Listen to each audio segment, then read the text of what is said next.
आज सबके लिए नमस्कार नमस्कार दोस्तों। आप सब लोग ऑक्शन देखे होंगे। हम इधर ऑक्शन पोस्ट रिव्यूज करने के लिए आए हुए हैं और बहुत सारे टीम्स कमबैक किया है ऑक्शन में। मैं टीम्स के बारे में बात नहीं करूंगा कि कौन सी टीम कमबैक किया दूसरे दिन में, बट सारे की सारे 10 टीम हमेशा आईपीएल ऑक्शन होने के बाद पूरा लाइनअप अगर देखा जाए तो बहुत अच्छा टीम ही लगेंगे। इसके बाद कैसे मैनेज हो जाए, फॉर्म किसका कैसे है, होम ग्राउंड में कौन अच्छा खेल रहा है, इसके हिसाब से टीम क्वालिफाई होंगे या नहीं क्वालिफाई होंगे वो सीजन के समय ही बोल सकता है। ये कमबैक हम बात कर रहे हैं, कौन सी टीम दूसरे दिन कमबैक किया, अच्छा ऑक्शन में ऑक्शन खेला। पहले थोड़ा बैठ बैठ कर देखा है बहुत सारे टीम्स, उसके बारे में सब बात करेंगे। हर एक टीम के बारे में हम रिव्यूज करते जाएंगे, बट ये कमबैक का समय में एक और कमबैक के बारे में बात करना होगा। हमारा विमल वाह कमबैक कर रहा है आज हमारे चैनल में। पूरा वो ऑक्शन के लिए उसने आया नहीं, सो जो हमारा मॉक ऑक्शन हुआ उसके बारे में रिव्यू किया। आज असली ऑक्शन का रिव्यू करने आए हैं हम लोग। आज का एपिसोड में हम दिल्ली कैपिटल्स के ऊपर ध्यान रखेंगे कि कैसा गया उनके लिए ऑक्शन, स्ट्रेटेजी क्या था, टीम कैसे बने हुए, ये सब बात करेंगे। बट उसके पहले अश्वथ बोबो और विमलवा से हम कौन सा सरप्राइजिंग पिक लगा, कौन से टीम का ऑक्शन स्ट्रेटेजी आपको अच्छा लगा, आपको पसंदीदा टीम कौन सा है अभी करके उधर से चालू करेंगे। पहले विमलवा से चालू करेंगे क्योंकि विमलवा का कमबैक है। विमलवा, welcome back on the show. कैसा लगा आपको? कमबैक विमलवा का नहीं है, घर वापसी अश्विन की हुई है। सारे लोग चर्चा कर रहे हैं, समझे ना। और सबने पूछा कि भाई शो में, और आपको बिलीव नहीं होगा, परसों बाल्टी रेस्टोरेंट जो आपके होटल के बगल में, वहां मैं खाना खाने गया था। गौतम गंभीर भी गए थे अपनी फैमिली के साथ। तो गौतम के साथ एक चेन्नई की ही लेडी थी, उन्होंने कहा कि भाई फोटोग्राफ लेना है, लिया। और वो अलग से मुझे बोल रही हैं कि भाई, और उन्होंने बोले कि ऐश की बात ऐश को बताना, बड़े हम खुश हैं चेन्नई में आ गए। और वो मुझे हिंदी में बोल रही थी। तो मैंने बोला मैम आप तो चेन्नई में देखे। बोले नहीं नहीं, आप लोग का चैनल देख रहा हूँ। तो सबसे पहले सारे लोग जो पूछ रहे हैं, ऐश भाई आपकी घर वापसी हुई है, आपका रिएक्शन क्या है? नहीं, एक्चुअली ये मैंने भी आई एम नॉट श्योर ये सेम लड़की है कि नहीं, बट वो जो लेडी आई थी मेरे पास, वो ऐश की बात का एक बैट लेके आई। सेम लड़की होगा सॉरी। कि मैं शायद वो ऐश की बात करके बैट में, छोटा सा मिनिएचर बैट में ऐश की बात लिख कर लेके आई और ऑटोग्राफ भी ली। हाँ, वो जो मिनिएचर बैट में ऑटोग्राफ लिए, और एक और बंदा था वो भी आया। ऐश की बात बहुत कमाल लगा। वो मुझे लगा कि थोड़ा मजाक उड़ा रहा था। हाँ, हमारा पूरा साउथ इंडियन एक्सेंट का हिंदी सुन के मजाक उड़ा रहा था, बट नहीं, वो सच बोल रहा था कि हमें बहुत पसंद है, हम बहुत देखते हैं, ध्यान देते हैं ऑक्शन के बारे में। ऑक्शन का पोस्ट ऑक्शन वीडियो कब आ रहा है करके पूछ रहा था। So obviously thank you so much सबके लिए कि इतना प्यार देने का। होम कमिंग तो हुई है, बट होम कमिंग सीएसके का जो टीम के बारे में मेरा फीलिंग्स क्या है एक्सप्लेन करने से पहले आरआर के ऊपर थोड़ा सा ध्यान देना होगा। आरआर में जो मैं लास्ट 3 साल खेला था वो सबसे मेरा खुशी का समय था। बहुत बहुत एंजॉय किया था उधर आरआर का फ्रेंचाइजी में। आई मीन बहुत रिलैक्स एनवायरनमेंट था। और अभी राहुल द्रविड़ का भी वापसी था उधर आरआर में। सो जैसे वो लोग बिड कर रहे थे, एक प्लेयर का ऐसा खुशी हो जाता है ना। ये ऑफ कोर्स ये पैसे की बात है, पैसे की खर्चा हो रहा है, हर जो बिड है उसके उसके ऊपर पैसे की बात श्योरली है। मगर मेरा जो मोटिवेशन है इतना इतना वो उस पर नहीं रहता है। बट एक प्लेयर के हिसाब से आप 3 साल पूरा आपको आपका दिल देकर और पूरा एफर्ट लगाकर खेले हो, और एक फ्रेंचाइजी इतना वैल्यू देके आपके लिए जारी है, इतना इतना हार्ड और एग्रेसिव। ऑब्वियसली एक ऑफ स्पिनर का कमोडिटी इतना सॉट आफ्टर नहीं है, मगर वो कमोडिटी कम भी है। सो आरआर तब तक मेरे हिसाब से I think they would have had 7 और 8 करोड़ का बजट है, स्ट्रेच करके इतना सारा खींचा था क्योंकि इट शोड कि हमें चाहिए वापस करके। सो मेरा जो 3 साल हुई है आरआर में उसके लिए धन्यवाद। क्या बोलना है, धन्यवाद बोलना है या कहना चाहना है?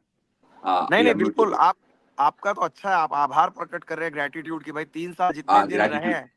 हाँ। 100%। सो उसके लिए थोड़ा ग्रेटिट्यूड 100%, थोड़ा नहीं ज्यादा है। मगर मेरा थोड़ा बोलते हैं ना, life comes a full circle. ये हमारा हमारा जो बोलो वो क्या बोलना है, प्लैनेट को क्या बोलना है विमल भाई?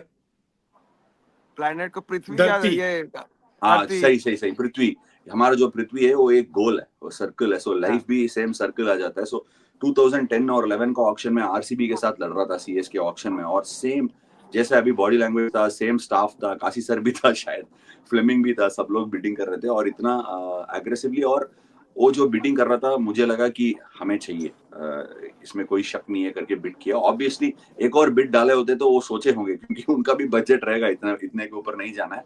बट एक ऑक्शन डायनामिक्स के तरफ से देखा जाए तो राहुल त्रिपाठी के लिए वो लोग जा रहे थे हार्ड। बट मेरे हम्म। हिसाब से राहुल त्रिपाठी अंडरसोल्ड गया। मैं शॉक था। क्योंकि राहुल कभी कभी ना क्या होता है ऑक्शन में, अभी भी वो बदला नहीं। मैं इतने साल से ऑक्शन देख रहा हूँ, मॉक ऑक्शन करते लोग आएंगे, हमारा भी मॉक ऑक्शन हुआ है। बट जो मॉक ऑक्शन होते हैं ना, उसके हिसाब से एक एवरेज प्राइस बन जाता है हर प्लेयर का। बट हमें ये भी सोचना है कि ये प्लेयर का क्वालिटी कमोडिटी, एक प्लेयर कमोडिटी होते नहीं है। एक प्लेयर, उसके साथ एक एटीट्यूड आ जाता है, उसके साथ एक दिल से जो खेलता है, वो टीम के लिए ख्याल आता है, और जो never compromising never die attitude रहता है, उसके ऊपर कोई भी ध्यान नहीं लगाता है। इसीलिए मुझे लग रहा है कि कभी कभी कोई कोई टीम जीतता है और कोई कोई टीम नहीं जीतता है। इसका जीत और हार का यही फर्क है। सो वो कमोडिटी के लिए अगर देखा जाए तो आप इतना ही पैसा खर्चा करोगे, बट एक एटीट्यूड और होलसम पैकेज, ये प्लेयर मेरे टीम के लिए ख्याल लाता है और टीम का एनवायरनमेंट और एटमॉस्फेयर को कैसे जीत की तरफ लेके जाता है, उसके हिसाब से देखा जाए तो राहुल त्रिपाठी 100% अंडरसोल्ड गया।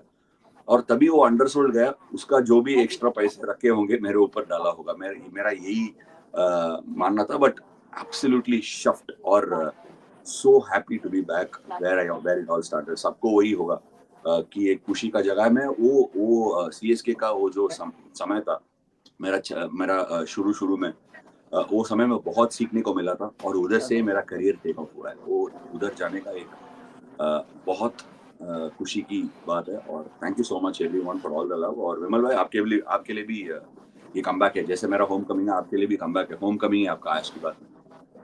हाँ, बहुत बहुत शुक्र है। बहुत सारे लोगों ने कॉन्स्पिरेसी थ्योरी चलाने लगे थे, जैसे न्यूज़ चैनल में चलता, "अरे! आपको निकाल दिया क्या? आप क्यों नहीं आ रहे हो?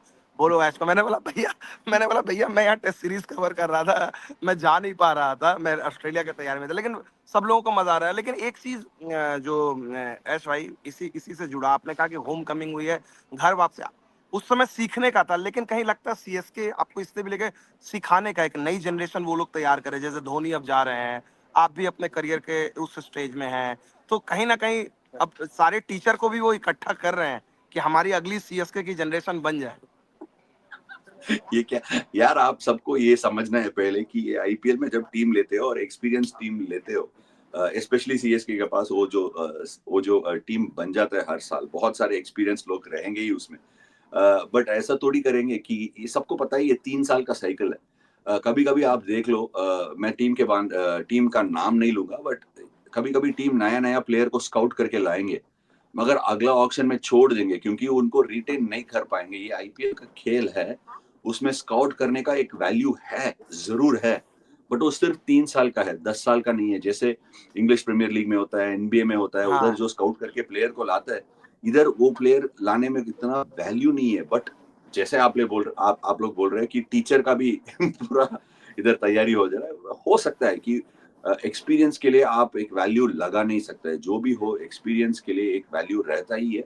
और एक्सपीरियंस को इसीलिए कहता है कि वो सिचुएशंस बहुत देखे होंगे, प्रेशर को कैसे हैंडल करना है, वो सब एक्सपीरियंस प्लेयर्स को जानते हैं।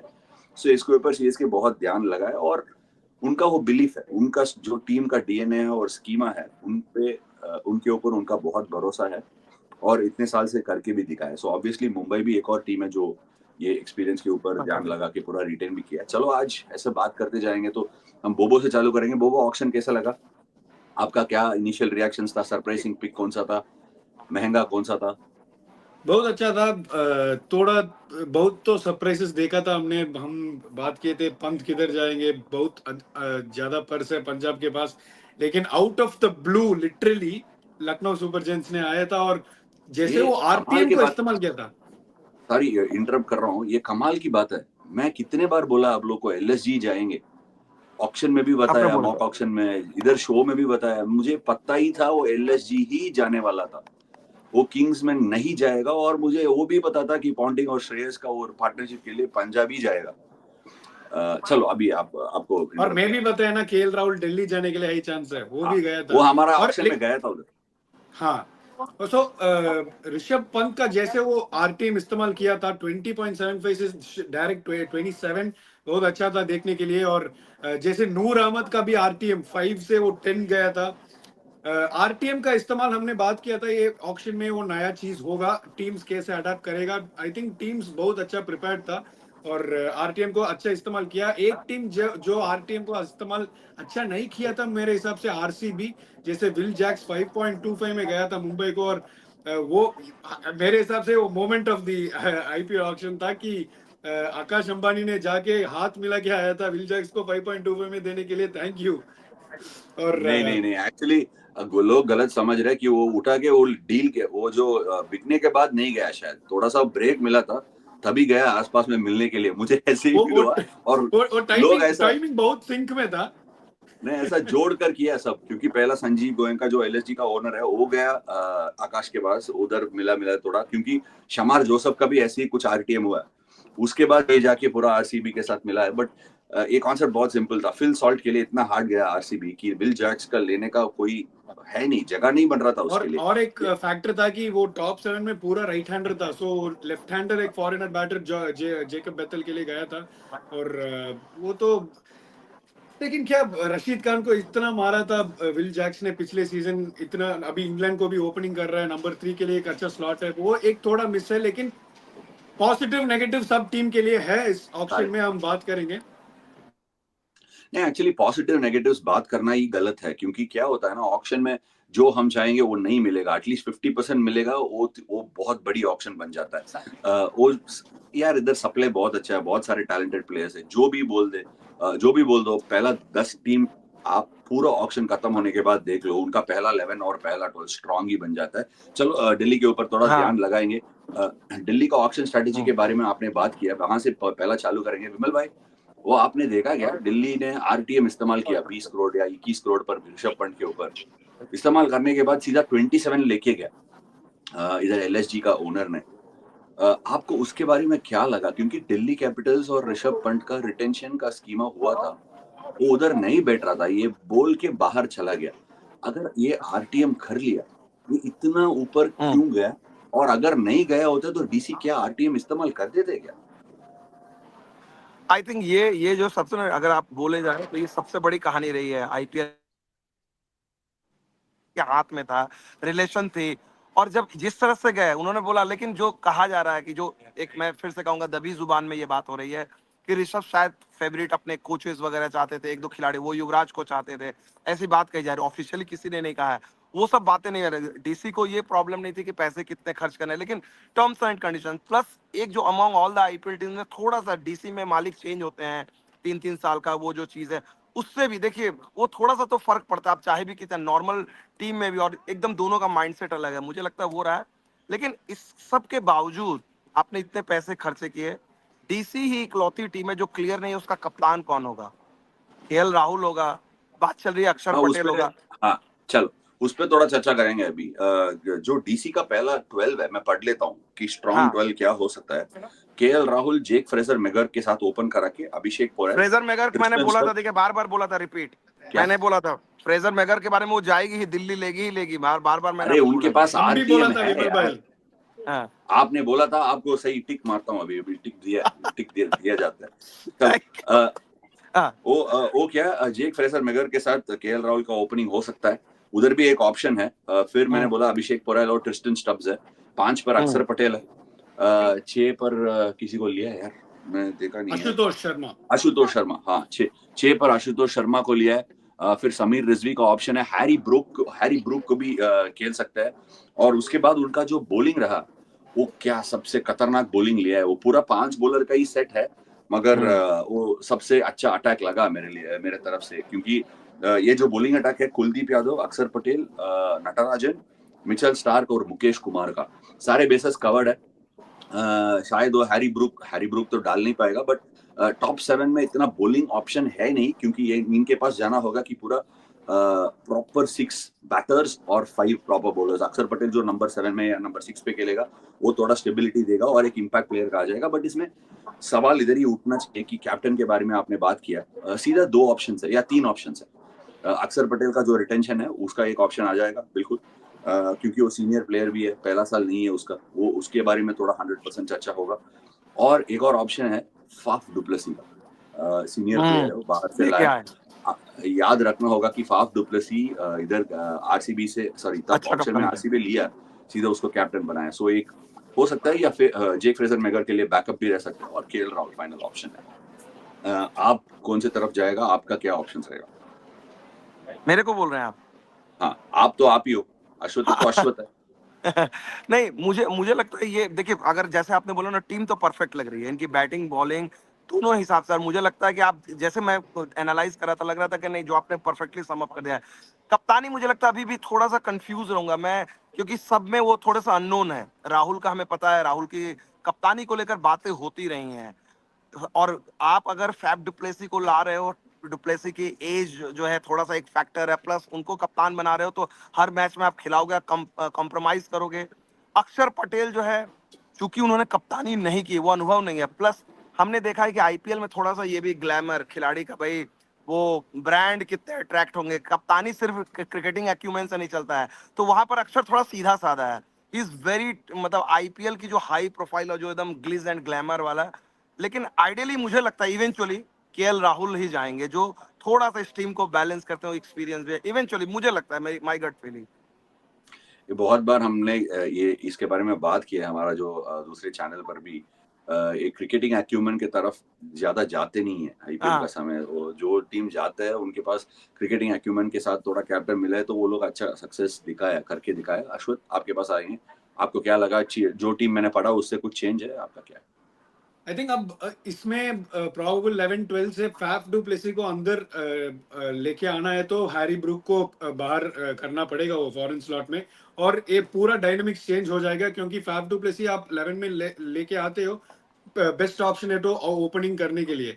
सो probably Fraser McGurk and Faf to open, KL number 3, Abhishek को, एवरीबडी ड्रॉप्स डाउन 1। सो मेरे हिसाब से फैफ डू प्लेसी को एक able replacement for Fraser McGurk, क्योंकि जेक फ्रेजर मैकगर्क का सेकंड सीजन है, और सेकंड सीजन सब प्लेयर के लिए बहुत क्रूशियल होता है। सब एनालिटिक्स, सब टेक्निक, सब एनालाइज करके आएंगे। अभी जेक फ्रेजर मैकगर्क को आरटीएम किया है, पूरा उसमें भरोसा रखा है। वो अगर परफॉर्म करेगा तो दिल्ली कैपिटल्स को सेट है, क्योंकि KL Rahul plus Jake Fraser McGurk एक अच्छा फॉइल मिलेगा उसको। लेकिन नहीं करेगा तो फैफ अंदर आने के लिए एक अच्छा मौका है, और हैरी ब्रूक नंबर 4 में एक अच्छा ऑप्शन है। अभिषेक पोरेल हमने देखा था प्रीवियस सीजन में सभी पोजीशंस में खेला था, सो नंबर 3 में एक लेफ्ट हैंडर ऑप्शन बहुत अच्छा है। और अक्षर पटेल भी आएगा, नंबर 5 खेल सकता है, नंबर 6 खेल सकता है, वो लेफ्ट राइट कॉम्बिनेशन को मेंटेन करने के लिए। और फिनिशिंग में आशुतोष शर्मा बहुत स्ट्रांग है, और 3.8 करोड़ में मिला था दिल्ली कैपिटल्स को, सो ग्रेट बाई उधर। और बॉलिंग अभिषेक, वो आशुतोष बोला, अभिषेक बोला, आशुतोष ही बोला। आशुतोष शर्मा, चल, हाँ। सॉरी थोड़ा टंग स्लिप हो गया। लेकिन ओवरऑल दिल्ली कैपिटल्स का बॉलिंग भी देखेगा तो 4 लेफ्ट आर्म बॉलर्स, एक चाइना मैन कुलदीप, एक लेफ्ट आर्म ऑर्थोडॉक्स अक्षर पटेल जो पावर प्ले में भी डाल सकता है, मिचेल स्टार्क अप फ्रंट और डेथ में भी एक दो डाल सकता है, और नटराजन एक डेथ स्पेशलिस्ट, मुकेश कुमार भी एक प्रूवन कमोडिटी है, डेथ में 2 या 3 ओवर भी डाल सकता है। सो दिल्ली कैपिटल्स का squad squad all over solid लग रहा है। लेकिन वो कैप्टनसी मेरे हिसाब से प्रॉबेबली, मेरा इच्छा है ये, केएल राहुल को वो कैप्टनसी का बर्डन नहीं करना है, वो बैटिंग फ्री खेलना है। वो 500-600 का सीजन हो सकता है दिल्ली कैपिटल्स के साथ, प्रॉबेबली अक्सर के पास जा सकते हैं कैप्टनसी। प्रोबेबली उधर जाएगा, मेरा यही फीलिंग है। बट पता नहीं, क्योंकि एक इस पे भी ध्यान होगा कि फ्रेंचाइजी सोचते हैं कि हमारा जो टीम में ऑलरेडी है, सीनियर प्लेयर है, इतने साल से खेले हुए हैं, उसको उसके ऊपर भरोसा रखे कि आई डोंट नो बात पहले क्या किया होगा, या क्योंकि क्या तब वो श्रेयस अय्यर के लिए बिड कर रहा था ना, इतना इतना एग्रेसिवली बिड कर रहा था, तभी लग रहा था श्रेयस अय्यर को कैप्टन लाना चाह रहे थे लोग, ऑब्वियसली। फिर उसका ये मतलब है कि वो कैप्टन के लिए ढूंढ रहे थे ऑप्शन में। बट ये भी तो होगा कि केएल और होने के अगर, लिए हाई चांसेस है। तो इसीलिए maybe they are looking at, they did look कि आपने क्या, एक और मेरा सरप्राइजिंग चीज यही हुआ है कि ऋषभ और श्रेयस तबला मार्की सेट 1 पे आया था, इसीलिए केएल राहुल का जो प्राइस है वो थोड़ा सा नीचे चला गया। आपने बोला है कि हमारा ऑक्शन में 22 करोड़ तक आरसीबी जाने वाला है, 22 करोड़ तक आरसीबी जाने वाला था, मगर वेंकटेश अय्यर के लिए जाने वाला था। सो जो भी आपका अंदर ही खबरी था वो गलत था। नाम चलो, गलत था लेकिन अमाउंट सही था। वो तो बहुत सरप्राइजिंग था मेरे लिए, क्यों आरसीबी केएल राहुल को नहीं पीछे नहीं गया था। 14 करोड़ में लिया था दिल्ली कैपिटल्स। केएल राहुल जैसा एक प्लेयर, आईपीएल रिकॉर्ड्स इतना है उसके पास, स्टील था दिल्ली कैपिटल्स के लिए 14 करोड़ में। आरसीबी क्यों नहीं गया मुझे पता नहीं है। और एक पैकेज जैसा देखेगा तो केएल राहुल प्लस चहल 14 प्लस 18 32 में गया था। समझे थोड़ा बिडिंग जाएगा तो भी 35 करोड़ में दो अच्छे प्लेयर पकड़ सकते थे। आरसीबी के पास 83 करोड़ पर्स में था, लेकिन वो गया नहीं था। और अब वापस दिल्ली कैपिटल्स का स्क्वाड में जब आए थे, उसके बारे में बात कर रहे थे। एक अच्छा replacement experience fast bowler Mohit Sharma को भी 2.2 करोड़ में लिया था। वो एक बहुत अच्छा पिक है। और दर्शन नलकंडे एक अच्छा बढ़ते हुए एक फास्ट बॉलर है, 30 लाख बेस पर इसमें लिया था। एक तो जो मैं डीसी में जो मैं देखते समय उसका स्क्वाड में मिस हो रहा है, एक एक्सपीरियंस इंडियन लेग स्पिनर नहीं है।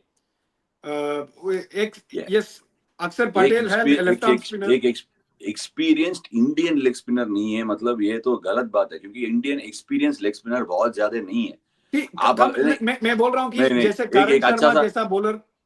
नहीं, एक अच्छा सा एक मेरा एक फ्लो आ गया, सो वो फ्लो मत बिगड़ो आप। कि ये जो है चहल है, एक एक्सपीरियंस लेग स्पिनर है, फिर उसके बाद पीयूष चावला है, फिर उसके अलावा अनिल कुंबले ही है, और कोई एक्सपीरियंस नहीं, इंडियन लेग मैं बोल स्पिनर रहा हूँ कि जो आईपीएल में थोड़ा खेला है, करण शर्मा जैसा बॉलर मैं बोल रहा हूँ।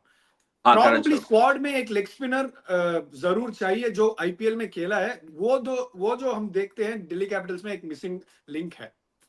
सो जो एक लेग स्पिनर आप चाह रहे हो वो नहीं है, ऑफ स्पिनर हाँ, नहीं है, उसके बारे में आपका कुछ वो नहीं है। एक ऑफ स्पिनर के ठीक है। साथ आप शो में ऑफ स्पिनर भी एक मिसिंग है, लेकिन पार्ट टाइम में प्रॉबेबली ट्रिस्टन स्टब्स भी डाल सकते हैं ऑफ स्पिन। मैं गाली बकूंगा इधर। मैं बोल रहा हूँ ऑफ स्पिनर के बारे में हम बात कर रहे हैं और आप बोल रहे हैं ट्रिस्टन स्टब्स डाल देगा। अगर मीडियम पेसर नहीं हो तो हैरी ब्रूक डाल देगा क्या? नहीं आश भाई, ये क्या हो गया? एक तो हम देखना है कि डिमांड सप्लाई हम देखना है। सप्लाई में आप ऑफ म्यूट में स्पिन हो बहुत विमल कम भाई, है। अनम्यूट कर दो। हाँ, बोलो मैं बोल रहा हूँ बोलो। अश्वथ ने ऐश भाई की दुखती आत्मा को छोड़ दिया यार। उनके ट्राइब के बारे में ऐसी बातें आप करोगे, किसी को नहीं, भी ट्राई दुख भी नहीं है, लगेगा। वही प्रॉब्लम है ना। आईपीएल में जो मेगा नहीं, ऑक्शन में हमने देखा था, ऑफ स्पिनर बहुत कम है। वो बहुत बोल रहा है अगर ऑफ स्कार्सिटी में स्पिनर ऑफ चाहिए तो स्पिनर। ट्रिस्टन स्टब्स डाल देगा, शायद वो अच्छा भी डाल देगा, मैं वो नहीं बोल रहा एक हूँ, बट ऑफ स्पिनर पिछले साल में एक ओवर में 2 विकेट लिया था ट्रिस्टन स्टब, लेकिन जरूर जरूर ऑब्वियसली लिया। ऑब्वियसली एक ओवर पार्ट टाइमर जैसे एक ओवर या 2 ओवर डाल सकते हैं, पूरा नहीं डाल सकते हैं। लेकिन जब ऑफ स्पिनर जैसे टर्न करता है, कुलदीप यादव भी वही डायरेक्शन में टर्न करता है, सो वो भी थोड़ा सॉर्टेड है। लेग स्पिनर एक जेन्युइन विकेट टेकर होता है, वो दिल्ली कैपिटल्स में मिसिंग हो रहा है। विमल भाई का इंटरनेट के ऊपर थोड़ा सा काम करना होगा, बट विमल भाई आज पूरा एपिसोड अंत करने के लिए नहीं आएगा लग रहा है। सो अश्वथ, आपको क्या लग रहा है, दिल्ली का जो ये 100 के लिए अगर आपको मार्क देना होगा या 10 के लिए आप मार्क देना होगा पोस्ट ऑक्शन, कितना आप दोगे? क्या वो टॉप 4 में फिनिश करेंगे या कैसे होगा, क्या पुश करेंगे? मैं दिया है दिल्ली कैपिटल्स के लिए 83। 83 आउट ऑफ 100 दिया है, सो क्वालिफाई होंगे 83, ये लोग बिल्कुल। हाँ क्वालिफाई होंगे, क्योंकि इसका इनके दिल्ली कैपिटल्स के टॉप 12, वो प्रोबेबल 12 बहुत सॉलिड है। और 12 के अलावा भी 3-4 सॉलिड बैकअप्स है दिल्ली कैपिटल्स के पास।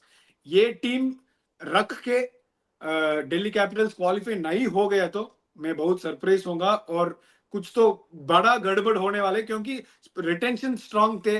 वो पहला 6-7 मेगा ऑक्शन में जो पिक्स किए थे बहुत अच्छा किया था। और दिल्ली कैपिटल्स में और एक भी अच्छा किया था, दूसरा टीम को थोड़ा ऊपर करके करके पर्स भी नीचे लाया था। वो भी स्मार्ट था 100% वो जो दिल्ली कैपिटल्स वो के साथ। ऑक्शन स्ट्रेटेजी है। हमको विमल भाई कितना देर मिलेगा नहीं पता है, सो शो खत्म करने के लिए विमल भाई को मार्क देना होगा दिल्ली को 100 के लिए। आप ये पूरा चलो, वो अगला एपिसोड में उनका दिल्ली का मार्क ले लेंगे। तब तक यही है हमारा दिल्ली जो पोस्ट ऑक्शन का रिव्यू है। आप ऑलमोस्ट सारे पॉइंट सुने होंगे, नीचे कमेंट सेक्शन में लिख लीजिए आपको क्या लगा, दिल्ली का टीम कैसा लग रहा है, कितना मजबूत है, और कौन से पोजीशन पर फिनिश करेंगे। अश्वथ ने कह रहा है कि वो क्वालिफाई हो जाएगा और 83 और 100 दिया जाए। Thank you so much for joining us on ऐश की बात।